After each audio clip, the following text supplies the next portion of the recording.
Kasus positif COVID-19 di Kabupaten Bangkalan, Madura, Jawa Timur semakin meningkat. Tidak hanya itu, kasus COVID-19 di Jawa Timur pun kian hari kian meningkat. Dan untuk membahasnya lebih dalam, sudah bersama kami melalui sambungan Zoom Wakil Gubernur Jawa Timur Emil Dardak. Selamat sore, Pak Wagub. Selamat sore. Oke, Pak Wagub, peningkatan kasus COVID-19 di Bangkalan terus meningkat. Apakah memang masyarakat di sana abai atau seperti apa? Apakah sudah ada informasi yang Anda dapatkan?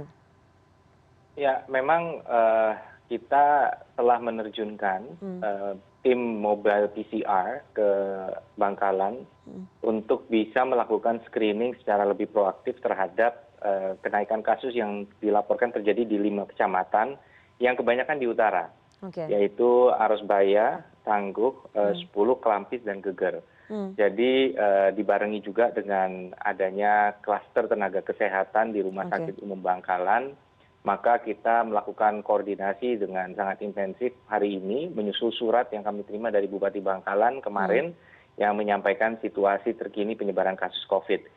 Ini dibarengi langsung juga dengan penyekatan di Jembatan Suramadu untuk membatasi mobilitas dan melakukan tes atau screening kepada pelintas Jembatan Suramadu. Oke, Pak Wagub, apakah Anda sudah mendapatkan datanya berapa sebetulnya kasus positif aktif COVID-19 di Bangkalan? Karena jangan sampai kemudian Bangkalan akan bernasib sama seperti Kabupaten Kudus di Jawa Tengah yang sudah meningkat sangat drastis begitu kasusnya.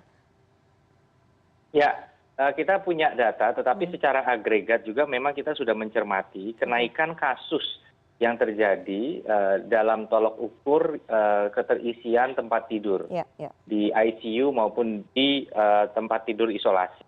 Jadi ada 14 kabupaten kota yang menjadi perhatian kami, yaitu di Bangkalan salah satunya, kemudian Gresik, Kota Surabaya, Bojonegoro, Kediri, Lamongan, Bondowoso, Jember, Kota Probolinggo, Lumajang, Pasuruan, Kota Madiun, dan Magetan.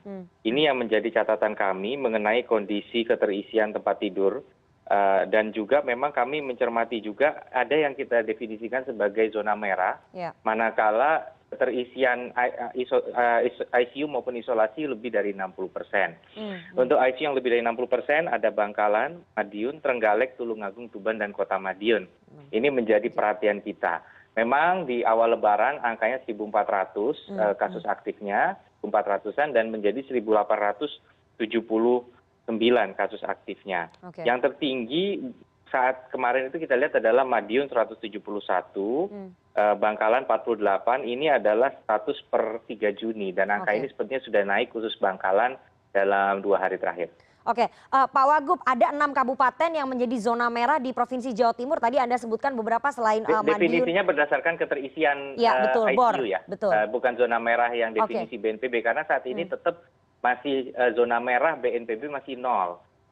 Yang ada zona orange, lebih dari 20 kabupaten kota. Oke, saya ingin tanya mortality rate untuk Bangkalan dan juga seluruh wilayah kabupaten kota di Provinsi Jawa Timur bagaimana? Apakah cukup tinggi angka mortality rate-nya, Pak Wagub? Kalau angka kematian, mortality rate kita, ini terus bergerak. Jadi saya akan pastikan kita dengan data yang terakhir. Jadi kasus meninggal kita ini pada per tanggal 5 Juni adalah sebanyak 26 kasus. Jadi kalau kita lihat memang secara agregat belum terlihat ada kenaikan mortality rate yang signifikan, tetapi kita mencermati rate of transmission yang meningkat. Jadi baru kemarin lusa kami 1,03, saat ini 1,1, dan kami sangat waspada karena kasus aktif dari 1.400 menjadi 1.879 per hari ini. Oke, Pak Wagub, ini IGD dari RSUD Bangkalan sudah ditutup selama beberapa hari karena mereka kewalahan. Apakah dari Pemprov juga sudah mendapatkan laporan? Dan kalau RSUD saja kewalahan, apakah sudah ada langkah antisipasinya untuk mengirim ataupun merujuk pasien-pasien positif COVID-19 ini dari Bangkalan ke wilayah-wilayah lain yang mungkin berdekatan dengan Bangkalan seperti Surabaya begitu? Apakah sudah ada laporannya, Pak Wagub? Ya, koordinator tim gugus tugas kuratif di Satgas COVID-19 bersama Kepala Dinas Kesehatan dan juga tim tracing hari ini bekerja sangat intensif untuk memastikan kita bisa menyediakan dukungan sarana prasarana yang dibutuhkan oleh Bupati Bangkalan. Oke. Di antaranya adalah ketersediaan obat, ya. Ini saya bisa rekap saat Ya. ini. Jadi kita memastikan bahwa pertama ada ketersediaan obat, juga ada ketersediaan sarana yang disebut sebagai high flow nasal kanul ventilator. Ini tujuannya untuk mencegah pasien dengan gejala ringan itu tidak mengalami kemudian kemerosotan saturasi oksigen. Nah, ini dukungan dari Kementerian Kesehatan sebanyak 32 HFNC. Tadinya memang tidak diarahkan ke Bangkalan, tetapi langsung ke Surabaya. Namun hasil koordinasi selanjutnya ternyata masih ada ketersediaan 17 tempat tidur COVID, sehingga kita memutuskan untuk bekerjasama dengan Kemenkes menyediakan HFNC tersebut kembali di Bangkalan. Jadi tidak semua langsung dioper. Tetapi rumah sakit di Surabaya sudah diminta untuk bersiap, di antaranya Rumah Sakit Dr. Sutomo, Rumah Sakit Erlangga, Universitas Erlangga, ini juga, dan masih ada 3 lagi, yaitu Rumah Sakit Haji, PHC, Adi Husada, dan Al Irsyad. Ini dijadikan rumah sakit penyangga. Apabila gejala ringan, kita siapkan di Rumah Sakit Lapangan Indrapura dan rumah isolasi di Bangkalan. Oke. Sudah ada beberapa rumah sakit yang ditunjuk sebagai rumah sakit penyangga kalau kemudian rumah sakit di Bangkalan ini kewalahan untuk merawat pasien COVID-19. Tapi bagaimana dengan tenaga kesehatannya? Apakah dari Pemprov Jawa Timur akan mengirimkan tenaga kesehatan bantuan begitu ke Bangkalan? Karena kalau kita lihat angka tenaga kesehatan yang terpapar COVID-19 di Bangkalan juga mulai meningkat begitu Pak Wagub. Ya, tenaga screening yang saat ini di lapangan adalah tenaga dukungan dari Dinas Kesehatan Pemprov Jawa Timur yang juga melakukan screening sampai ke PCR.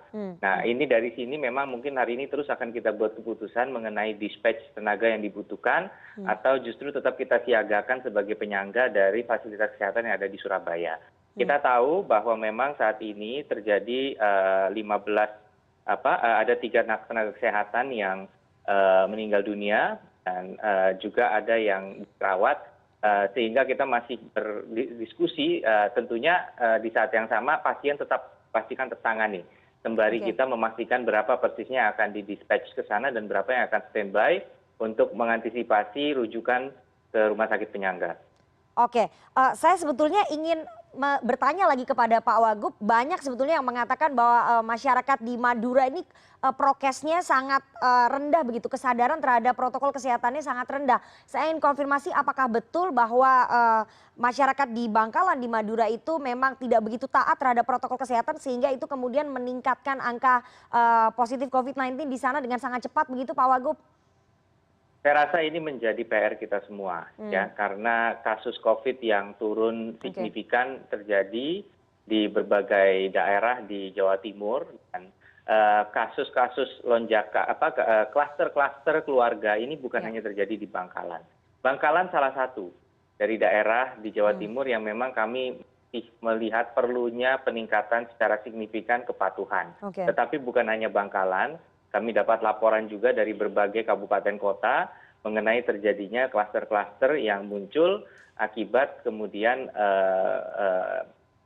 mungkin menurunnya atau masih rendah, masih kurang optimalnya kepatuhan terhadap protokol kesehatan.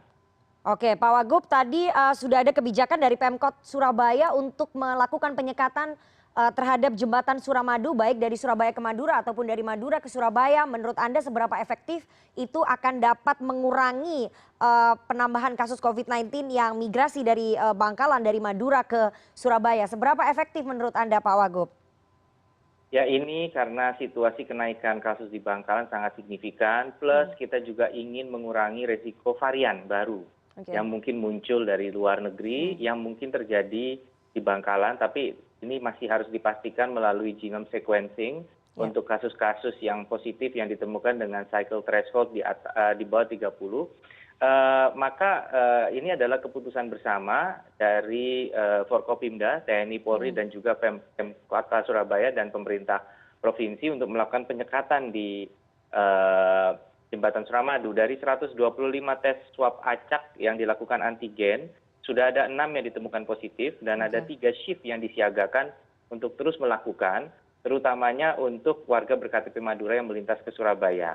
Jadi ini dilakukan untuk kita bisa melakukan perlindungan proteksi yang maksimal karena bukan hanya ke Surabaya, tetapi itu pintu masuk menuju 34 kabupaten kota lainnya yang ada di Jawa Timur.